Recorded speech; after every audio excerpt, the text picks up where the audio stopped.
Hi, BookTube. I meant to do this yesterday, but it slipped my mind, and I was trying to finish The Merciful Crow. Which I did finish it yesterday morning. So, welcome to Jackie's Literary Corner. I am Jackie, and it's time for a reading update. As you saw, hopefully this will be the thumbnail. I'm still trying to figure out the whole thumbnail thing. But I don't know how long I have to hold it for it to appear on when I'm uploading the video.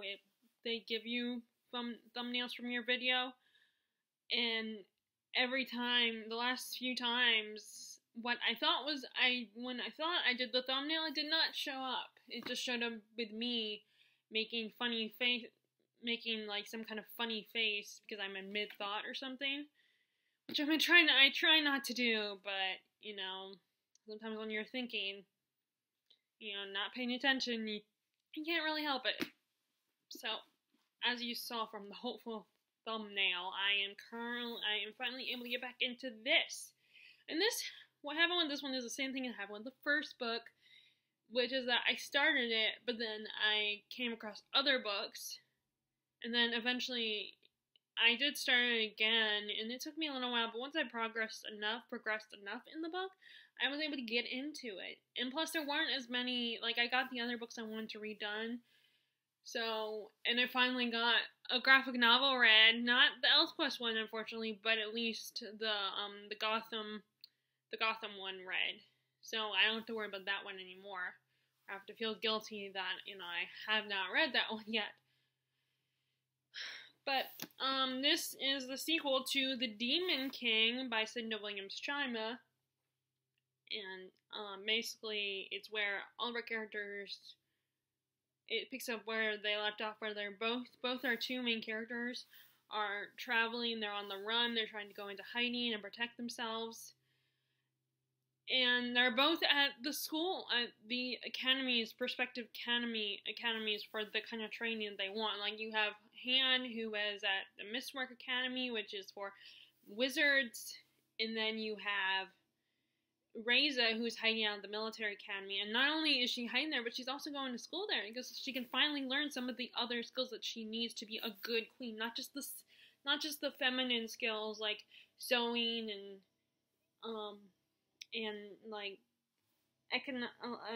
there's a word for it, that there's a particular class that a lot of girls used to have to take, home ec. Like, she's not taking the home ec classes or anymore, or the music classes or anything like that. She's taking classes that she feels like are actually useful, like military training type classes, because she wants to be a good leader. She wants to not just sit there and look pretty and make babies and keep the palace clean. She also wants to be a good leader and to fight and to help her people. And I have a theory about her mom that I don't know, maybe her mom just didn't want this, or if she has been seduced by Micah Bear's father. Or maybe she's under his influence or something. I'm not sure, but her mom gives me the EBGBs. Her mom creeps me out, especially when what she did to Reza, what she tried to do to Reza in the first book, with the help of the Bears. And it's like, you are gonna do that to your daughter? You're gonna put her in that position? That's not showing a lot of love for your child. Thinking you know what's best, and then basically feeling like you have to. It's like the whole idea of it's essentially she was kind of drugging. It's like she was drugging her daughter, and it's like, you're trying to control her, and that's not how you show love. You don't control your child. Yes, when there are children that can get unruly to the point of destructive, but Reza was not being destructive in the first book. Her mom thinks that, she needs protection, and her mom wants her to be a carbon copy of her. And you see that, I've seen that a lot, where parents are just really bad, and they think they know what's best for their kids, but then they end up being the worst parents ever. That trope is used a lot in fiction, parents, when they do have parents, either they're non-existent, and I should say more specifically in fantasy fiction, like paranormal stuff, either they're non-existent or they're just bad parents. or they're not, like, from the case of, like, something as simple as they're just awkward and not really good and totally clueless, or they're trying but they don't do a very good job, or they're, like, to the extreme case of controlling a child and forcing a child to be what they want them to be.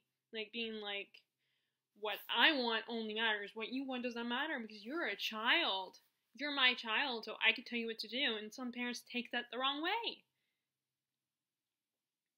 I mean, yes, when they're a child, yeah, a parent has a power over their child, but don't take advantage of it and try to control your child and make them be what you want them to be when maybe that's not what they want. I mean, yes, there are certain things, certain behaviors that kids shouldn't do. But it's just, her mom just annoys me, and I want to slap her mom so much. And I'm so glad that she's gotten away from her mom for at least a little while. And, like, I feel like she needed a break from her mom, needed to escape, get some fresh air, metaphorically speaking. Although she's outside, she's traveling, so she's outside. And, she also, and I love, like a lot of people, I love the whole boarding school or school situation in a story, like a plot where the main character is going to get an education. We see their time during classes and stuff. Like we see Han, or it's probably pronounced Han, but his whole first name is Hansen, or it looks like Hansen, but it's probably pronounced like this. I think it's Swedish, the Swedish pronunciation, which is Han. But I'm gonna continue calling him Han. But he's going to the magic school, so he's learning magic, and so I think when we get those brief glimpses of him being in the classroom, and I think I really like that, and then I also really like even though I would probably never read I don't read war books that much. I don't like military story. Like, I don't care about the military. I mean, I care about them, but I don't want to read about it. I did like the military, seeing her in her classes and learning different, and talking about what she's learning, and it doesn't go into super detail because it's they don't want to, Cindy Williams Chimer probably did not want to spend too much time on that. I mean, this is still a YA book, and I think she might lose her audience interest after a while if she spent too much time getting the details. Because not everybody wants to read about war and stuff like that. But it's really cool seeing them learning and spending time in school and stuff. And then, of course, there was an interesting development of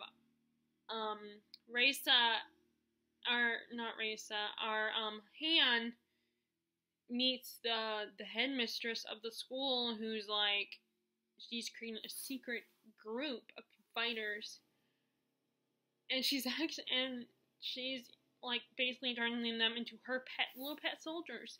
And of course, she gives him one of those, like, a offer he can't refuse kind of thing, where it's like, okay, you either join me or I'm gonna ruin your life kind of response. It's like, he doesn't have much of a choice, so he's forced to join her group.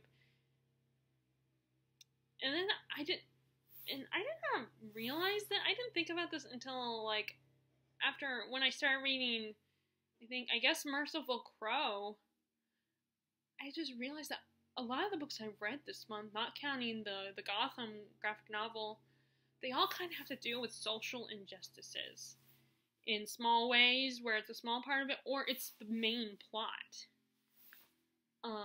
Like Woven in Moonlight, you have these two kingdoms or countries fighting for power, and one country takes over and the other one is forced to become a refugee, and then there's prejudice amongst both people, and they both think that they're right, and the other kingdom took over because the one that originally was in power treated them like, their original queen treated them like crap, and forced them to go into isolation and go off and hide in the mountains. And of course, our main character does not consider that, does not realize that. She is told her whole life that, oh, we're innocent, we're good guys. and oh, they made the choice to stay up in the mountains. And it's like, and she comes to realize, wait a second, they didn't choose, maybe they didn't choose after all, maybe that wasn't their choice, maybe they chose that because they would rather live in isolation than have to deal with a tyrant queen. And then of course, ironically, their king becomes a tyrant. So it's, karma. What goes around comes around. And then God's Grave kind of had a little bit of that. Like, first of all, the government basically screwed over and murdered Mia's father for treason because he was going against them. He was rebelling against them because the government is not that great. And then in that world, and then it's even more prominent in God's Grave because, like, Mia, to get close to Council Scava and the other dude, I don't remember his name, she has to become a gladiatai, which is basically a slave. A gladiator-style slave where she fights in an arena, but she's still a slave. And she begins to realize that that's her country's legacy. And she was part of that at one time. She's part of that that group of people. And granted, her parents treated their slaves and servants not as badly, but they were still slaves. And then in Merciful Crow, there's a whole caste system, and it kind of reminds me of, I never finished, I DNF this book, but I think in 2018, I started to read Girls of Paper and Fire, and it kind of reminded me of the little bit I know about that book, which is that there is a caste system there, and our main character is part of the lowest caste system, the caste system that's told they're nothing, they're worthless. They should be grateful that we're here for them, we're doing them a favor.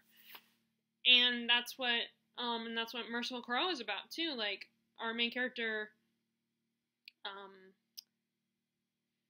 forgot her name. What is her name? I'm trying to think what her name is. The main character in that one is a crow, which is the lowest caste system in their world, and they're treated like crap by the phoenixes, which is the highest caste system, and everybody else. The other caste systems, they're ignored. And she's angry and bitter about that, and very cynical. And then, of course, she meets the main plot is she and her foster father, her chief, and their group of people are roped into helping the Prince Jasimir, and his guard, a hawk, Tavin, to stop the queen, his stepmother, the Swan Queen, Rusana. I don't know how to. And Jasimir does not understand. He thinks, well, it's just how it is. It's like, well, that's how things are, and it's what he knows. He doesn't understand, and he's too stubborn to try to understand in most of the book. Of course, then by the end of the book, he starts to realize, wait a second, maybe you're right. And he sees that the crows are people too, and that they're humans, and they have feelings, and they're not as dumb as they seem, and they're not just the lackeys, the slaves. They're more than that. And of course, and this was just an accident, but I ended up picking to listen on audiobook. I went to what was available again, and I decided to go ahead and listen to Red Queen. I am going to listen to Glass Door, but that's not available for 2 weeks. And I'm listening to, and it also has a similar plot. Like, the whole idea of you have the red bloods and the silver bloods. The silver bloods have all the power, and the reds are just slaves. They do all the dirty work. They go on the battlefield during war, and they're the ones who fight and get shot at and killed.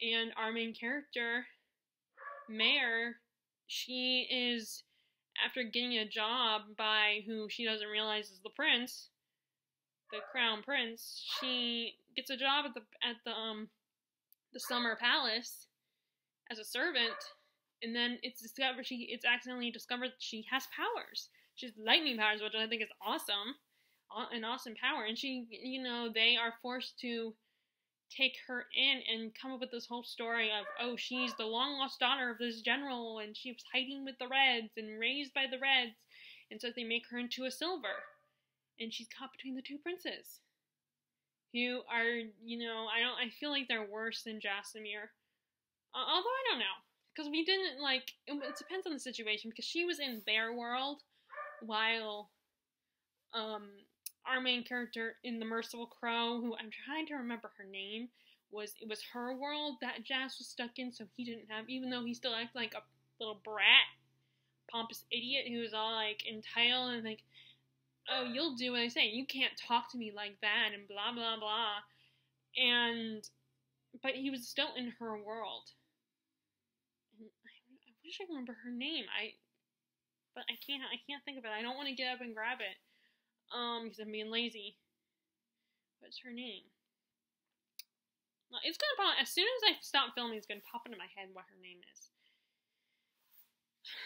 And so it's both of those are very similar situations. Now, funny thing is, this is all I'm gonna say without spoiling both those books, is that what I expected to happen with one of the characters in Merciful Crow is what happened. Actually, it did not happen in Merciful Crow, but it did happen in Red Queen. And I'm one of those people, I don't tear up when I'm reading. I mean, I sometimes will get a little teary-eyed, but most of the time, I don't cry during books. I cry more during, movies and TV shows. But I am the person who will get angry and yell and stuff. The point where sometimes people will hear me and my mom and dad will be like, what's wrong? Calm down, or are you okay? Or who are you talking to? Kind of response. Which makes me feel so uncomfortable and annoyed at the same time. It makes me feel like I'm crazy. They think I'm crazy or something. And, which is not, I am not the only one who has strong reactions. And they react to baseball games and stuff. My mom reacts to baseball games, but of course, one time I pointed that to her and she was like, well, it's real. Baseball games are real life, and it's this is fiction, so you shouldn't react to fiction. It's not, apparently I don't know that it's not real.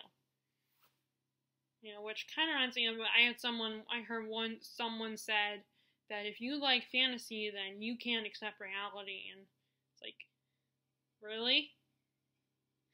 So you don't know anything about me, or that person in your life that you're talking about, you tell them the person you tell that to, you're judging them and making them act like, well, you like fantasy, so you can't accept reality.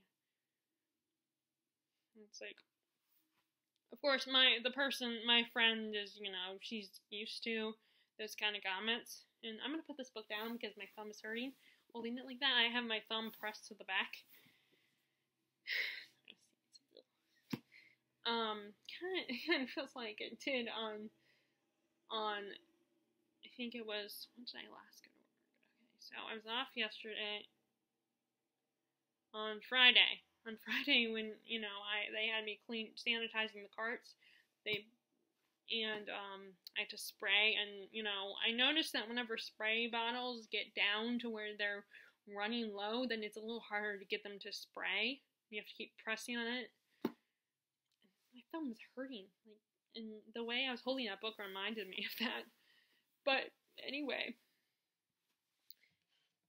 so yeah, so it's and so I was kind of nervous in Merciful Crow, and I was like, oh, it's gonna be so hard to read the other one, but instead, I got what I thought was gonna happen in Merciful Crow in Red Queen, and I was, basically the point I was getting at is I'm the person who will yell and get mad at the characters, be like, no, that's not true, no, you're a liar, you can trust them, or blah, blah, blah.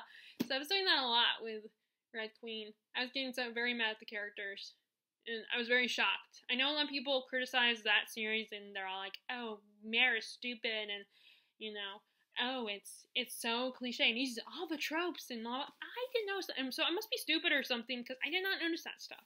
I mean, I noticed there were similarities to like Hunger Games and stuff, but I mean, like I said, I must be stupid if I don't notice that kind of stuff. Now I know that really they don't mean it like that. You know, it's just people get so passionate about their hate of a book. It's kind of funny when I read some of these reviews. Now, and while if it's a book that I actually really like, then yeah, I might get a little annoyed too when they criticize it because it's a book I care about, and even though, yes, people say, oh, it's just my opinion, you know, at the same time you can't help, at least I can't help but feel a little like protective of it and get a little on the defensive. And I know I'm not the only one because you wouldn't have people have such strong vocal opinions about books and stuff if there weren't people that also were like me and have that kind of response of, how dare you criticize my favorite book. But then, of course, the difference between me and that is I don't actually say anything to people because I'm too chicken to, and I'm not ready to start a debate about it. But, and I personally was shocked by the ending. I had hoped that wasn't the case. But I still enjoyed it. It's not like great work, so it's not like a great work of literature. It's just fun. A lot of YA is just fun, and it may not be the best work, and I know it gets a lot of flack. People criticize YA and don't take it seriously, which I think is unfair. But it's popular. It does well, and it's like, so, I mean, like, as much as you may hate something and criticize it, in the end, it's still, if it's popular, if it's still, like people criticize, like, Stephanie Meyer, J.K. Rowling, and maybe J.K. Rowling, it's debatable if her people getting annoyed by her is fair or not, because, yeah, she has all these ideas and shares and acts like this is still hers when she gave it to the fans. And it kind of ruins it when you try to be like, oh, I'm all for, being like, oh, this character is actually gay, and, I believe the term is woke that people use nowadays. I'm all woke, and, oh, Hermione doesn't have to be white, and, which I think the problem is she's trying too hard to show, and then she turns around and shows that she's not so innocent and not so woke. But, so, like, anyway, I had a good time with Red Queen. I'm ready to read I'm gonna read Glassdoor. Like I said, I have 2 weeks, which is good, because then I can focus on other books. And they let you only in a week. And I was, right on the cusp of, to the point where I got a notification that it will expire soon and other people want to read this book, so you better return or put it on hold. Luckily, I got it finished just in time, because I think today would have been the last day to have it. And so I made sure to finish it yesterday. But it's like, okay, I mean, I was wondering, in fact, I was wondering about that. I was wondering, what's going to happen? Like, what if someone's late returning a book? What are they gonna, because it's an online thing, so it's not like you can go to the Libby company or Libby store or whatever and, give them the money if you're late returning the book. So I think, which I'm guessing they probably will take the book from you anyway. They'll, you can no longer borrow this book. So I'm glad, because it was so close to the end. I knew it was so close. That was the only downside about it. I felt like I enjoyed the book. I had a good time. It was a good ride, and I'm going to read The Glass Sword, but I was, the ending kind of dragged a little bit. It just kept going. It was at the point where, especially when there was a little pressure to, that's why there was this pressure to finish the book and get it done by a certain time, because I wanted to finish it, and I didn't want to have to wait. I wanted to just get it finished, and I didn't want to have to wait until to finish it, because I was so close to finishing it, but I had a good chunk left to go, and it didn't help me, so I felt like I was rushing it, and, I was rushing finishing it up, and listening. In fact, I speeded up the time a little bit, which I don't like doing, because I want to get the full thing I want. I don't want to have to speed it up to finish the story on time, but I wanted to finish it so I don't have to wait. Or wait for it to check out again, because would have to fast forward and read it all over again. And you only get 7 days. You only get a week. Which, when I get from books from the library, I get 2 weeks. And then I think some libraries do 3 weeks. So I know this is Libby on the internet. This is like, you're listening to an audiobook. So they think, oh, you can get it done faster. So you don't need 2 weeks. But what about those really long, chunky books? People don't, and sometimes, I guess they're thinking, oh, you're only going to be reading this book, and you'll only listen to this. But it's like, no, I don't. I read other books. So I think they should consider the possibility that maybe they should give you 2 weeks instead of just 1. Fortunately, I can't really change that. I can't do anything about it, so I'll just have to deal with it and get it, try to get it done in every second when I'm not reading a physical book, have it playing. Although I miss a lot of stuff if I have it playing, because I'm not going to sit there like laying on my bed or on my couch listening to an audiobook, which actually goes back to what I remember Steve Donahue was saying, how he's not a huge fan of audiobooks because you're not being productive, you're just laying down, or you would almost have to just lay there and listen to the audiobook to take it all in. And most people don't do that. Most of us are like driving in our cars, we're taking a shower, or in the bath, or getting ready for the day or something, or cleaning our house. So most of us are doing multiple things while we're listening to an audiobook. And I feel like you're still taking in the story. Like, I don't agree with Steve Donahue and what he says, but, I understand it. But I feel like you can still take in the story and get the story and do other stuff at the same time. Now, my problem is, though, some of those times, I have BookTube playing as well. So sometimes I have to be like, or I have the TV on, which I probably shouldn't, but that's the other stuff I want to do. I don't do chores that often, I don't have a lot of chores except for making sure I vacuum my room and stuff like that. But, so, yeah, so I think you need more than a week with an audiobook, but I can't change that, so I'll just have to deal with it and work around it and just be really careful about it. I hope that this is not a series where the books get longer and longer. Like, for people that listen to, like, get books from the Libby app that are, like, Kingdom of Ash by Sarah J. Maas, I don't know how they do that. They must only listen to the audiobook of that.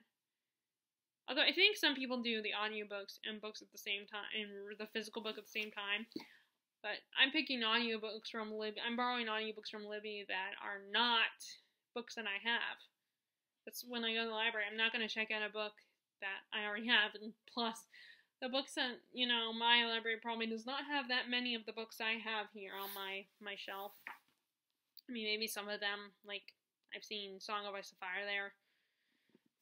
I'm trying to think of what some other ones that I've seen there. But anyway, I'm also still reading this one.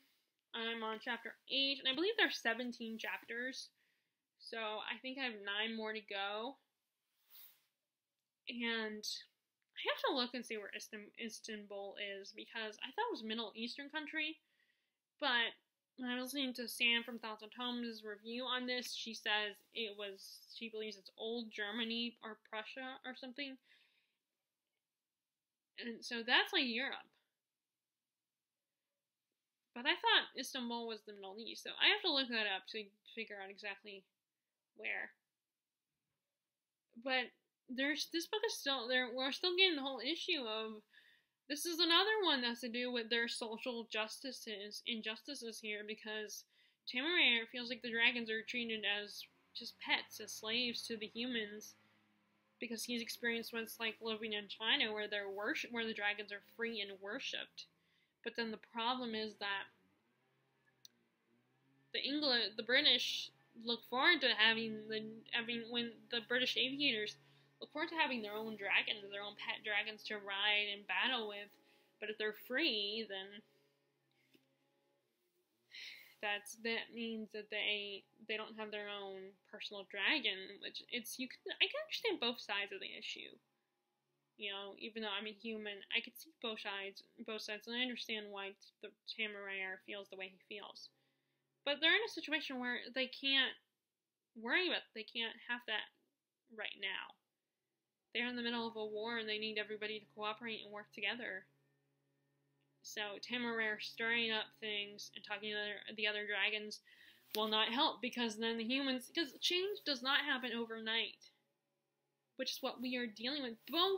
Which I feel like both comes up in Merciful Crow and in Red Queen, where characters are dealing with the fact that change will not happen instantaneously. It won't happen overnight. They have to make the change, and they have to fight for the change, and, you know, they have to take their time with it, and they can't expect it to all of a sudden everything works out and everybody's like, kumbaya, my lord, and that's where we all love each other and we all accept each other, and oh, you're not slaves, you're our equals, and we're besties, and that will not just happen. That does not instantly happen. The hate and the prejudice have been building up for so long, and they've been this way society's been this way for so long in all three books, that you can't just instantly fix it. You gotta, there's gonna be sacrifices, there's gonna be a price to pay, and a lot of our main characters are learning that the hard way. Tamaraire is learning that it's not gonna, it's a good cause and he's fighting for the dragons to have equality and be free, but they're in a situation where they need the dragons to cooperate with them and work with the humans. And then Mare is learning about the sacrifices that will come with this war. Mare and Cal are learning there's going to be sacrifices. People are going to die. It's not going to instantly happen. And people are, and she learns the hard way that anyone can betray you. You can't trust everybody. Which was really hard because I kind of learned that too, to realize that characters that I thought she could trust turned out to not be so trustful. And that other characters, their not distrust of them was justified. That's all I'm gonna say. And our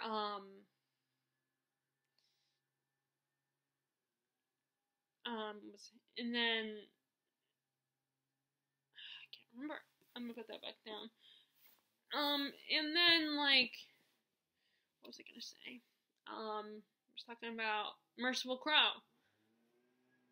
Like I said in the beginning, when I talked about Merciful Crow earlier, Jazz is Prince Jasamir.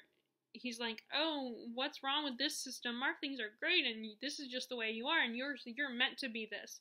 And that's what they say about the Reds in Red Queen, that the Reds are meant to be this way, and this is how it is, and you should just accept it. And, I'm not ready to make the sacrifices. That's what Cal in Red Queen is like. I can't make the sacrifice because people are gonna die. And Mare feels a little bit that way too. She can't make the sacrifices. She's not sure about what the price that she's supposed to pay, that's supposed to be paid. Although I think she's learned that, and I think I'm wondering if in Glass Sword she's finally gonna realize things are gonna have to get ugly before they get better. And in Merciful Crow, Jazz is for most of the book, he's thinking the way he thinks. It's like, but that's the way it is. You're meant to be this way, and you should accept it, and you should be grateful, and blah, blah, blah, and how dare you get mad at me for it, and how dare you want to start trouble, and you should respect me, and you're lucky that I'm gonna be your next king, and blah, blah, blah. And he doesn't realize, and then it's not until towards the end of this first book, because it's going to be a duology, that he realizes it doesn't have to be this way. That the crows are people too, and they have feelings, and they're not monotonous slaves. They're not dumb. They don't deserve to be treated this way. But when he talks to his aunt, she's like, yeah, maybe you're right, but I can't just. All the Hawks are going to turn against us. You can't get the Hawks, because the deal that our main character makes with the prince is that she's like, okay, fine, well, you know what? You can help me, I'll help you, but you have to have your hawks protecting us. And let me bring it back.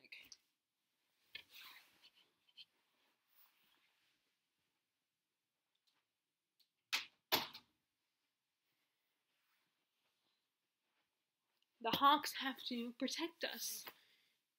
And, you know, that's the deal, that's the oath that they make. Which is an oath that, you know, Jasper is not sure he wants to make. And of course Tav is like, no, we need to do this for them. We're desperate, we're in this desperate situation. And then by the end of it, okay, I apologize if you can hear my dogs. They probably see my parents outside or something and want to be out there with them.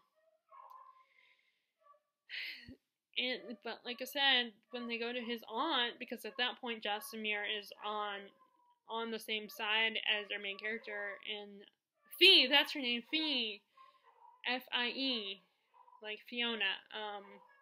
Although I don't think that's her real. I don't think that's what she kind of explains what her name, how she got the name that she got, but I still don't understand it.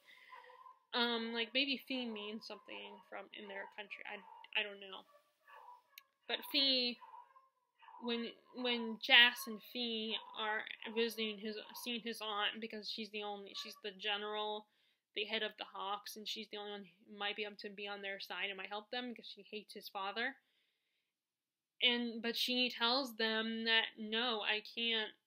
You're not going to change things overnight. You know, yeah, maybe you're right. Maybe we should treat the Hawks, the crows better, and that the Hawks should protect the crows, and they don't deserve the treatment that they get.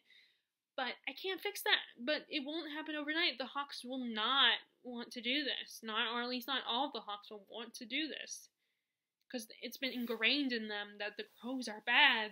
This is just how things are. They're meant to be slaves, and they're meant to be feared, and the only time we need them is to deal with our dead, because, like, especially with the plague and everything, and the Hawks are not affected by the plague. Which I don't know if we're gonna. I hope we find out why, because I want to understand why. Did I say Hawks? I meant crows. The crows are not affected by the plague.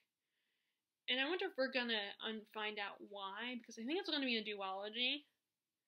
In the next book, The Faithless Hawk, which I was reading some of the comments on BookTube, and a lot of people were like, "Oh, the title's making me nervous." And it's like, I'm thinking, why? You know, why do you think? What makes you think? But then maybe they've had experience with Margaret Odin's previous work. I mean, now there was another comment. A reviewer that was friends with the author, and with that one, what she said made more sense. She was quoting a conversation she had with the author, Margaret Owen, who said, "Oh, I got through this whole book without killing any of our main characters." So having a clue like that, yeah, in that case, I can understand why you might be nervous. Because, she says, I got through the whole book without killing anybody. It's like, so are you going to kill someone in the next book? Like, are you going to kill a main character, a beloved character in the next book? And it's like, so yeah, I can see where that would, but I don't know how the title alone makes people nervous. In fact, I think it's a kind of cool title, actually. So I don't know why they're like, The Faithless Hawk, oh, he's faithless, so he's gonna die. I don't get how that gives you that impression, that she's gonna kill him off, going by that title alone. I mean, maybe people have had experience with a title like that, and how when a book has a title like that, maybe the author kills off characters. I don't know. I don't know how faithless, or maybe a hawk not having any faith. Maybe it means like they're thinking that a hawk having no faith means that they've given up or something. You know, maybe that's what they think that means. And then when you give up, that means you're gonna die or something. I'm trying to understand why people are nervous going by just the title alone. But I think it's gonna be a duology. The impression I get is it's gonna be a duology, but I don't know. a lot of times authors end up realizing, oh, I'm gonna expand this. I'm wondering if a lot of people are gonna buy that book online. I mean, I hope this doesn't go until July because, like, as I keep saying, I hope my convention, which is at the end of July, doesn't get canceled. In fact, Terry brought it up again last night, and I personally don't want to think about it because I want to live like my mom and dad said. We're living month by month. We're living in the moment, just waiting to see what's going to happen instead of thinking about the future and be like, oh my God, this is going to happen. We're going to run out of toilet paper and blah, blah, blah. It's like, yeah, you need to get what you need in the moment and be cautious, but don't freak out and panic until, like, you get to that point. And no, we're not at that point. We're, like, my family at least is not at that point. I mean, my sister's I feel like my sister is struggling a little bit, and she's trying not to let this bother her. Because, I mean, she's a mom.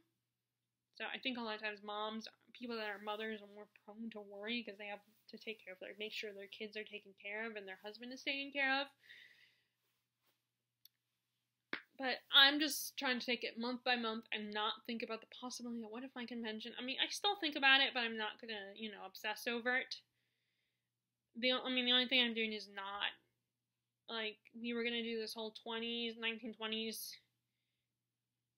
thing, and I have not ordered my 20s cosplay costume yet. I haven't brought it back up to my mom because I'm kind of waiting a little while until it's closer. Like, maybe I'll bring it up in June or something.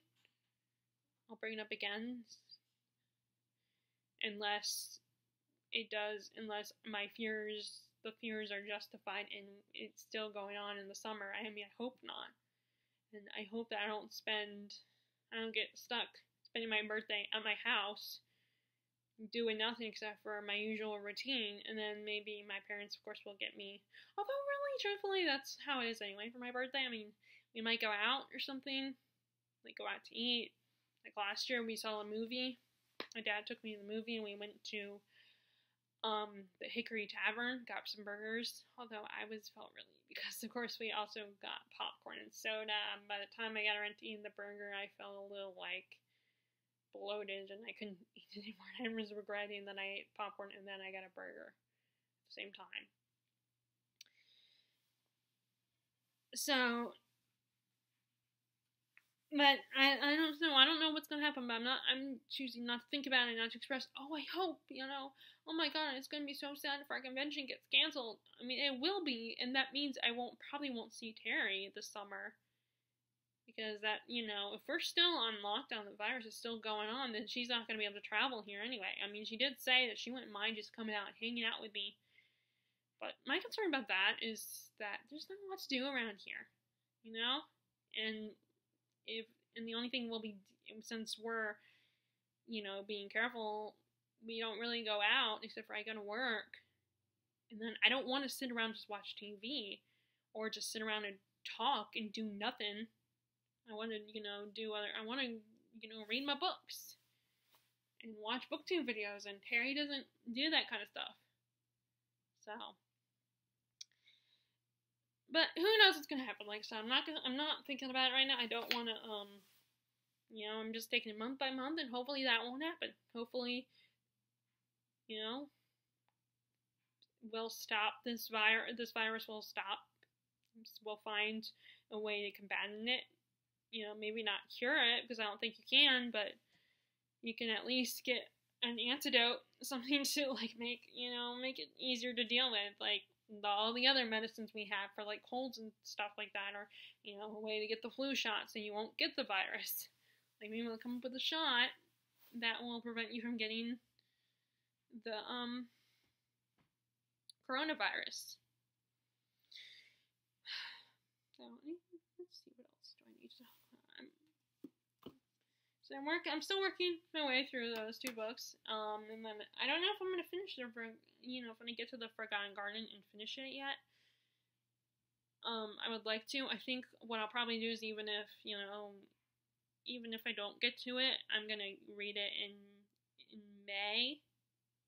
Although I still kind of need to finish the Distant Hours as well. I do need to finish that one. So I don't know. If I don't get to the Forgotten Garden, that's okay, because it's not part of the the 4 main ones that I needed, and I got those read. And I'm at least got the Dragon Training done, and I got the History of Magic. I'm working on that one. That's what the Exiled Queen is about, because you have to read a book with witches and wizards in it. And this one has wizards in it. And then the Black Powder War is for the Dragon Training prompt.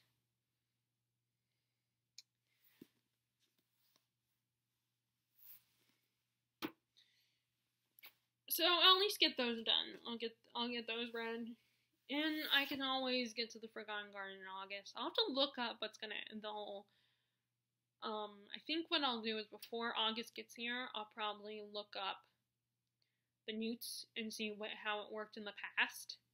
So I'll be prepared for.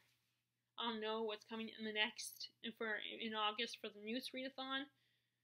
And this one, participating in the Owls readathon was more of a, a last-minute decision, because I was seeing videos about people were starting to make their videos on prompt and TBRs on it, and so I was like, you know what, I can do it. This will be a good time to do it, because, all we're stuck in the house. I can't go to the library or the bookstore.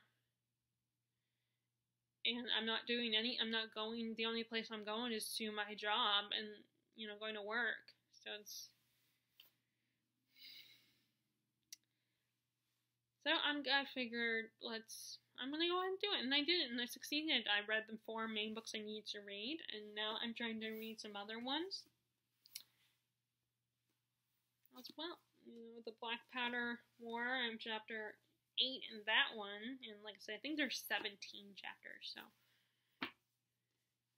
and what needs to be I'm taking advantage of my days off and reading, getting a lot more read of this one, because of course, even though I bring it with me to work, it's not like I get a lot read during my break. I mean, I only get through a page or 2. So, maybe even less than that, depending on if I speed walk to the back or not, or if I take my time because I'm so tired and I just don't want to rush. But either way, I need to get there. I usually need to get in that back break room area as soon as I can, because I only get 15 minutes. So even if I'm not reading one of my books, I still want to get back there and have time to just sit there for a good amount of time and eat my sandwich. Which reminds me, what I'm thinking about, that's what I'm gonna do.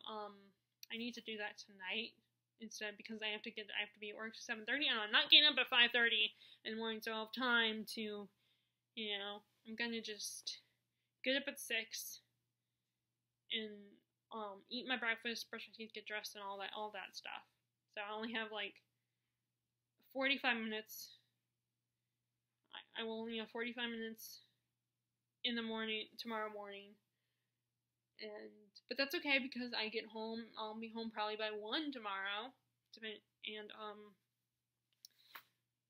but I figure I'll make my sandwich in the morning. I'll just tonight I'll make my sandwich for tomorrow, so that I don't have to worry about that, even though it doesn't take me that long to make my sandwich. I just figured that's a little less, that's 5 minutes less time I have to do others that I have to worry about. So get that done tonight, and so that all I have to worry about is getting my breakfast and getting dressed.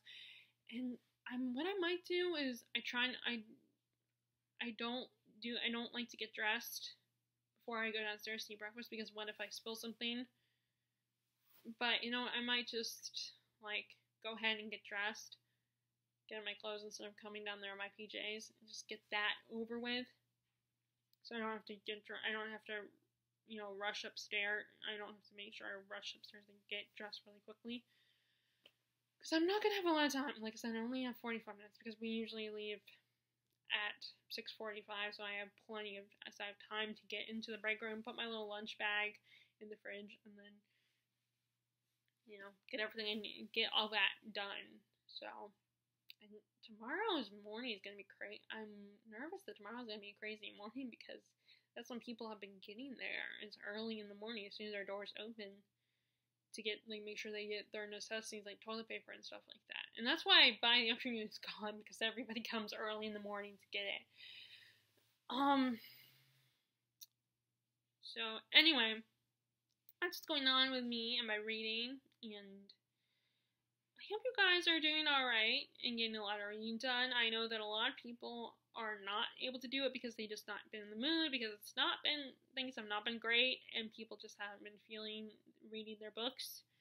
They feel like that, and that's okay.